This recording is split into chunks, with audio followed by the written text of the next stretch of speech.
नमस्कार मंडळी. चला तर आपण इथे बेसन पिठाच्या पाऊण इतकं तूप घेतलेलं आहे. हे मेल्ट केल्यानंतर जास्तीचं होतं. आता यामध्ये अशा पद्धतीने पीठ भिजलं की समजून जायचं. आता इथे पाहू शकता पीठ जसं जसं भाजत आहे तसं तसं तूप सोडत आहे. आता इकडे पीठ भाजतंय तोपर्यंत इथे जेवढं पीठ त्याच्या पाऊणच इतकी साखर घ्यायची आहे.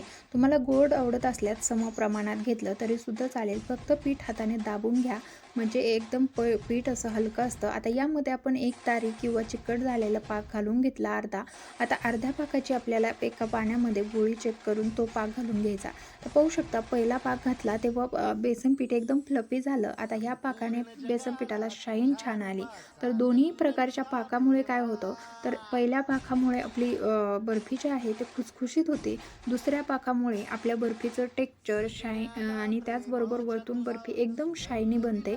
तर आतमधून पाहू शकता रसरशीत बनते. व्हिडिओ आवडला असल्यास परिवारासोबत नक्कीच शेअर करा, सबस्क्राईब